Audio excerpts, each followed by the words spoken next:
Welcome to Digital Asset News. My name is Rob, and today, just like the thumbnail and the title suggests, we're going to take a look at some concerning issues that have come out from the Winklevoss twins as they drag in DCG and Barry SIlbert and CoinDesk and Grayscale and everything in between and Genesis as they talk about fraud and greed and the call for Barry SIlbert, the CEO, to step down. So let's just jump into it. Now, this was a letter that was updated from a couple of weeks ago, about a week or so ago, week or 2 weeks, where they said, hey, look, we've got some issues with this Gemini Earn program, which is what is being used over at Gemini, people to get some fantastic yield. I don't know why they would do that after everything that's been happening, but so much the better.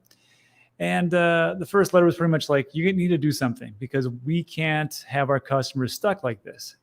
And Barry SIlbert didn't respond too much. And he said something that, yeah, they're working with it. But of course, now here we go. And it looks like nothing is done. So this was the open letter to the board at Digital Currency Group. And it's a long letter. It's like four pages long or so. But here's the bulk of it. Here's what they said. Like, they're just going to roll through it. They go, look, here's what happened.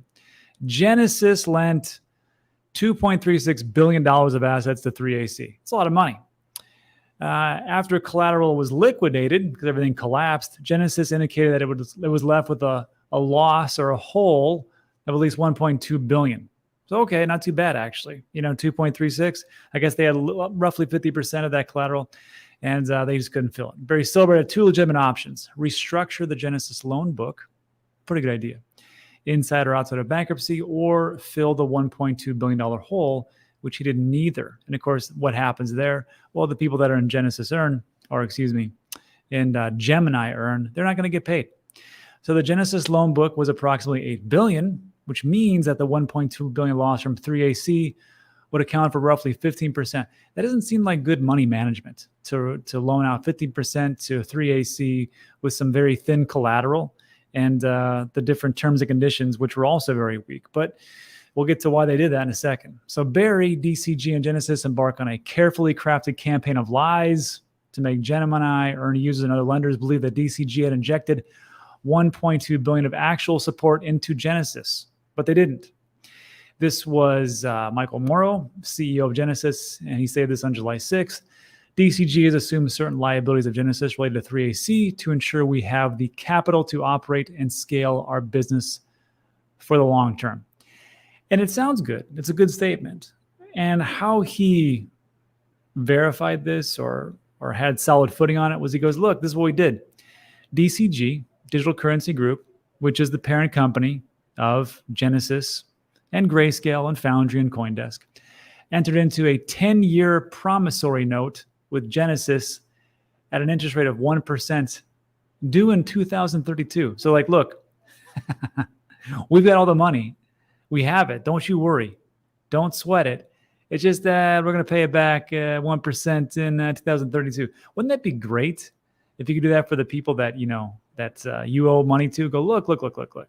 I know you gave me $1 million, but I'm going to give you, $1.2 million in the next 10 years with the, a little bit of a higher rate, and it'll be okay. Don't you worry. I got that money, baby. You'll be fine. So that's what they said, and that's how they filled the hole. But there was really nothing done. And that's pretty much this whole subsection here. I'll link this whole article in the comment section. You can read through it, but it gets kind of boring. And they said, how do we get here? Greed. It's inconceivable that Genesis would have lent so much money to 3O's capital, given the low quality of the collateral that 3AC posted. And just for reference, the same thing was done by VOYAGER. So it's not unbelievable. I think everybody got greedy in the bull market, which is why I'm trying to separate myself from that mentality of the bull run. Just stick to the facts, look at some technicals, and then cash out as time comes on, because that's really what saved me the last time. Now, I didn't sell as much as I should have, but I did all right. So continue on. Genesis was betting that the shares will be worth more than Bitcoin in the future. Up until 2021, Genesis won the zero-sum trade because Grayscale Bitcoin Trust, the shares were worth more than Bitcoins. Starting in 2021, Genesis lost this trade because the shares were worth less. And what they're talking about here is the Grayscale Bitcoin Trust, or the Grayscale Bitcoin NAV chart. And you're going to see here that people were paying a big fat premium to get into the Grayscale Bitcoin Trust. Why? It's because people who have a lot of money and have no inclination to learn about crypto, or maybe they dabbled into it, but they don't want to custody it. They don't want to deal with a ledger. They don't want to deal with the Ponzi schemes. They don't want to deal with the rug pulls. And I get it. That's why they paid a premium. Well, past a certain point, 2021, it wasn't a premium. Actually, you were buying everything at a discount. Why would they do that? Why would Grayscale allow this? Because they were so confident that they were going to get this Bitcoin ETF and the SEC was going to approve it. They were so confident, like, don't worry about it. Because once we get that ETF approved, up we go. So even though they're buying at a discount, it'll all work out. And it didn't work out. And it didn't work out. And then they sued the SEC for not approving the ETF. And that's going to go through a couple of years in court. And of course, what happens? Well, it's cool if you bought down here, but chances are a lot of these people who are in Grayscale Bitcoin Trust, they bought somewhere around here. And that's just the facts. Maybe, I mean, there's obviously people who bought around here, obviously, right? But I think there are people over here going back even further. They paid a lot of money and they're not seeing a lot of returns. So that's what's happening there. So to finish up, Genesis did not close out the 3AZ's position when the NAV trade inverted 2021. It continued to lend to 3AC on attractive terms and accept Grayscale Bitcoin as collateral. Isn't that funny? They just go, look, this is our collateral, and we can just use that, no big deal. For Grayscale, this had the desired effect of keeping Grayscale Bitcoin shares from being sold into the market, which would have depressed the share price and further widened the discount to NAV, which is what we just take a look at here. So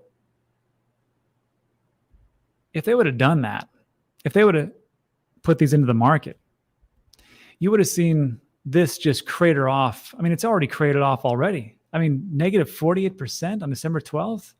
I mean, it's rebounded a little bit, but when's enough? So who would enter into a toxic risk position where the best it could be was not lose money? Things only began to make sense when we realized that the Bitcoin, this swap, was stuffed in the Grayscale Trust like a Thanksgiving turkey. It's stuck there forever. It can never be redeemed. So all these, remember, this is really paper Bitcoin. You can't redeem this whatsoever. So if you get into this, again, you can't hold it. You can't take it off. You can't redeem it. That's just not how this works. And that worked fine forever. For as long as this trust has been around. It's been around for quite some time. So if you were able to redeem this now, and I guess the question would be, well, how much do they actually have? Do you know how much Grayscale has? They have 643,572 Bitcoin. That is 3% of the total supply of Bitcoin. So what do you think would happen if you're able to redeem all of this and go, you know what? I'm out. Peace. I'm done.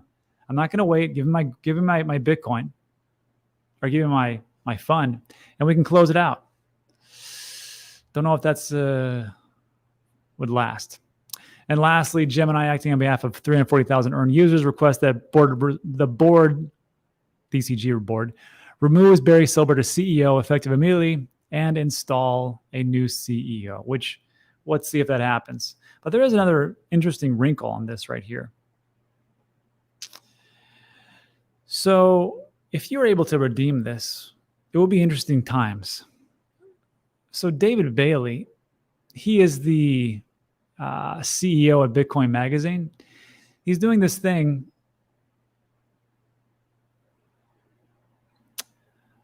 Redemptions. He says, we've now heard from 2,000 investors representing 25% of the shares. And what he's talking about, where did it go?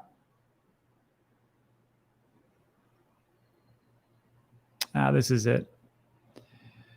We've heard from 2,100 shareholders. Our next milestone is at 8,500. Best day yet. Now, the number one goal is to secure world-class legal representation and be able to redeem their Bitcoin. In the last 16 hours, over 600 investors have registered on Redeem Grayscale Bitcoin. Looks like this. So if you have that, if you have shares of Grayscale, you can register here. And if they get the majority, then they might be able to force Grayscale to allow redemptions. And that's not it. There was something even better than this. where they said,